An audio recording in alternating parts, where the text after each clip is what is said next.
तो पहले हमने समझा प्लेस प्रिंसिपल थियरी, मतलब पिच कैसे समझ में आती है।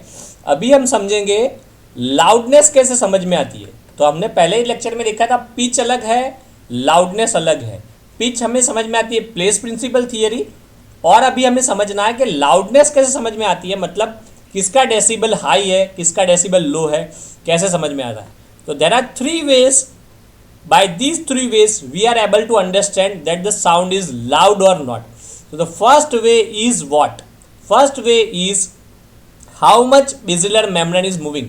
हमने देखा है कि अगर साउंड हीट होता है टिम्पनिक मेम्ब्रेन के साथ, तो टिम्पनिक मेम्ब्रेन के साथ स्ट्रक्चर कनेक्टेड होते हैं Méliès, incus and steps. Okay, हमने ये देखा है कि टिम्पनिक मेम्ब्रेन के साथ कनेक्टेड होते हैं मेलियस, इंकस एंड स्टेप्स।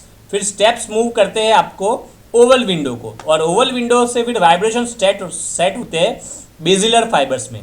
तो ये बेजिलर फाइबर कितने मूव होते हैं, अगर ये लार्ज अमाउंट में मूव अप एंड डाउन हो रहे हैं तो जो है दैट इज लाउडनेस। कैसे समझ में आएगा? अगर ये बहुत ही ज़्यादा मूव होते हैं, लार्ज अमाउंट में मूव होते हैं, तो उसकी वजह से ये भी लार्ज अमाउंट में मूव होता है, और उसकी वजह से हेड सेल्स भी लार्ज अमाउंट में मूव होते हैं। इसकी वजह से जो भी एक्शन पोटेंशियल यहाँ से कैरी होगा वो रैपिड कैरी होगा।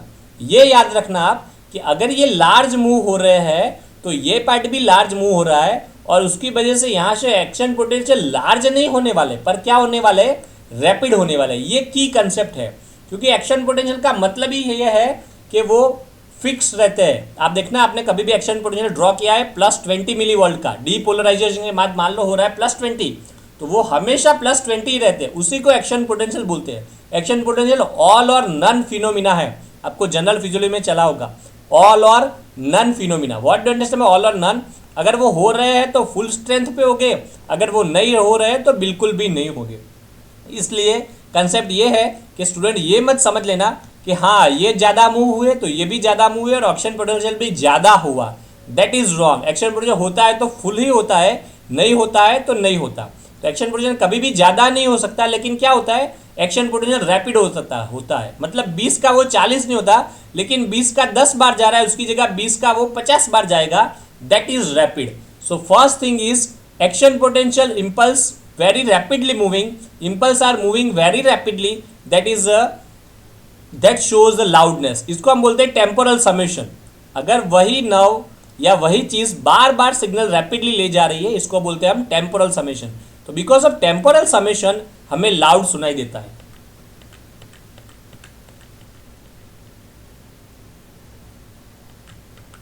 Clear? So the first one, as the sound becomes louder, the amplitude of vibration of basilar membrane increases. So increase in the rate of head cell excitation. Vibration basilar membrane का बढ़ गया, उसकी वजह से increase in the rate of head cell excitation, इसकी वजह से loud सुनाई देगा। अब सेकंड जो कंसेप्ट है वो टेम्पोरल नहीं है, that is a spatial summation. Spatial summation मतलब जो बेसिलर मेम्ब्रेन है उसका इवन फ्रिंज पार्ट भी रेजोनेंट प्रोड्यूस करेगा। फ्रिंज पार्ट मतलब लास्ट वाला पार्ट, टर्मिनल पार्ट। तो मान लो ये आपका है बेसिलर मेम्ब्रेन, तो नॉर्मली मान लो ये पार्ट में मूव होता है, लेकिन अगर हाई अमाउंट में लाउड साउंड है तो ये टिप वाला पार्ट, ये वाला पार्ट, ये सारे पार्ट मूव हो गए। इसको बोलते हैं even the fringe portion of basilar fibres moves, and that's why spatial summation occur. Spatial summation मतलब एक ही चीज़ बार बार नहीं, लेकिन बहुत सारी चीज़ मिलके जो हो रहा है, पूरा सरफेस। स्पाशियल मतलब सरफेस, तो पूरा सरफेस जब कनेक्टेड होता है, फ्रिंज पोर्शन भी आते हैं तो पूरे सरफेस कनेक्ट होता है, पूरे सरफेस से जो भी स्टिमुलेशन होता है इसको बोलते हैं स्पाशियल। ये आपको अगेन जनरल फिजियोलॉजी में चला होगा, CNS में, what is spatial summation and temporal, तो वो पढ़ लेना तो आसानी से क्लियर हो जाएगा। तो spatial summation and temporal summation. तो सेकंड कंसेप्ट ये है कि जब लाउड साउंड होता है तो more and more head cells are stimulated, even a spatial summation occur, even a fringe portion of basilar fibre moves, and that causes a spatial summation, and that's why you are able to listen a loud sound. तो these are the two concept. What is the third concept? तो आपके लिए ये है, there are two type of head cells, internal head cells and external head cells. आपको पता होगा signal कौन कैरी करता है, ईयर से ब्रेन तक कमांड कौन ले जाता है, तो वो होते हैं इंटरनल हेड सेल्स। तो इंटरनल हेड सेल्स ईयर से ब्रेन तक साउंड के सिग्नल भेजते हैं। एक्सटर्नल हेड सेल्स कभी भी साउंड के सिग्नल नहीं भेजते। लेकिन अगर लाउड साउंड है अगर लाउड साउंड है तो एक्सटर्नल हेयर सेल्स भी सिग्नल भेजना स्टार्ट कर देंगे। तो external hair cells stimulated at a very loud sound, तो that shows a loud sound. तो तीन मैकेनिज्म है, बेसिलर फाइबर हाई मूव होगा, उसकी वजह से हेयर सेल्स रैपिडली सिग्नल भेजेंगे।